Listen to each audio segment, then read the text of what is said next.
Hi guys, I recently read Honey Girl by Morgan Rogers. I gave it 4 stars. This book is about Grace Porter, who recently received her PhD in astronomy, and she is trying to pursue a career. But to have a girls' night out, she goes to Vegas only to get drunkenly married to a spontaneous, amazing girl who believes in monsters. This is not something that Grace would usually do, but she wants to pursue this and see what will come out of it. But will this fit into her perfectly laid out life? I loved this book. I thought it was honestly one of the best sapphic romances I've read. Honestly, one of the best queer books I have ever read. It wasn't sexualized, it wasn't put on a pedestal, it wasn't treated like a fantasy. The relationship was very realistic, and both of the main characters are very three-dimensional. They're very relatable characters. Yes, like one of the love interest, Yuki, she believes in monsters, but it's not necessarily that she believes in them. She's a monster hunter, so it's one of those type of things of, is kind of like a conspiracy theorist in a way, which is very popular at the moment. So I see no issue with that. And also because their relationship is so pure and loving, they're very open towards each other. It's not like a love at first sight, we're meant to be together. It's the type of thing of, hey, we're two girls, we got married by accident, how about we see what's here sort of relationship. And I really liked that. I do think it was a little unrealistic in the sense of like how cool they were both with finding out that they found out that they were married and don't even remember the wedding. Like, I didn't really like that. Like, they were so cool about it, and I was like, why are you so cool about this? I would be shaking in my boots. Like, even if I married my boyfriend in that situation, I'd be shaking in my boots because at least be able to, I'd like to be able to remember the day. It's also the type of thing of, there's this scene, and it's not really a spoiler, it's in the blurb. It's the fact that Yuki is very mysterious, but Yuki is a very frustrating character in the sense, well, they both are.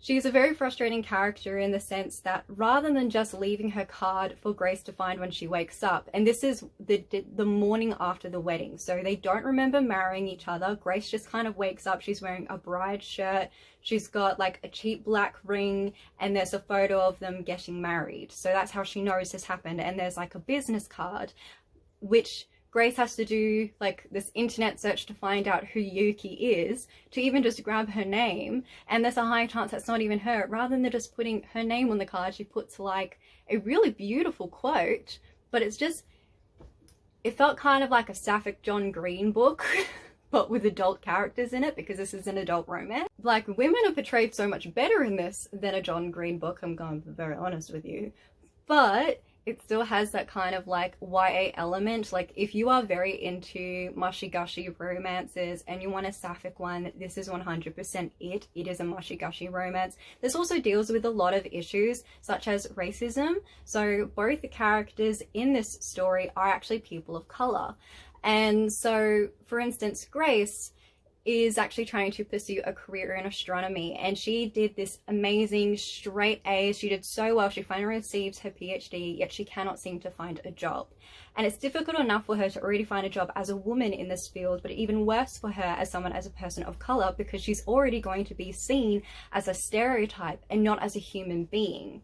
And so you see her struggle with this, and the fact that she has such high expectations on her shoulders from her father, because he has worked so hard to be able to provide for her, that she feels as if she owes it to him to be the perfect person, to be the perfect daughter, and how much it actually affects her mentally. She deals with such crippling anxiety that she barely can move most of the days. She can barely get out of bed. Her mental health is fragile. It even has a very realistic breakdown scene, which I found very difficult to read. I had to skip it.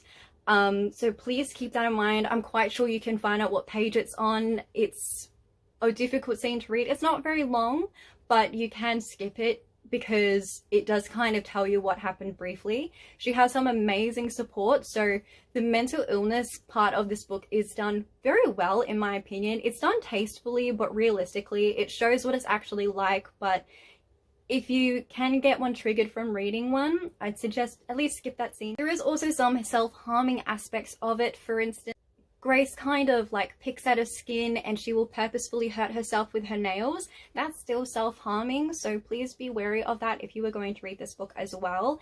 It becomes very prominent in the first kind of like beginning to middle, and then as she starts to progress through the story, it happens less and less, but it is still quite it's still a big aspect of this story, which was very difficult to read, but it also was a very realistic thing to show, and it showed why she was dealing with this. And on top of that, it showed that it's okay to get help. It's okay to reach out. It's okay to reach out to your friends and to your loved ones, and it's also really a good idea to go see a professional.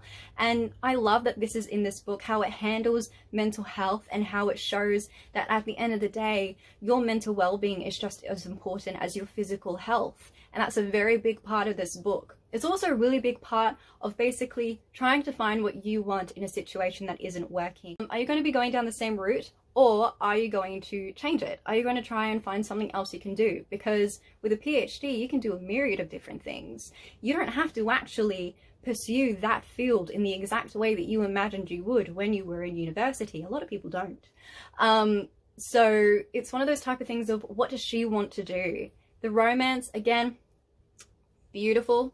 There were some elements that I didn't really like, but I can't get into them without spoiling it. There is a section where there is a giant fight, and it's all due to miscommunication, which really annoys me, because I don't like it when the relationship is doing brilliant and then suddenly there is miscommunication and it is like the end of the world, the relationship is nearly over.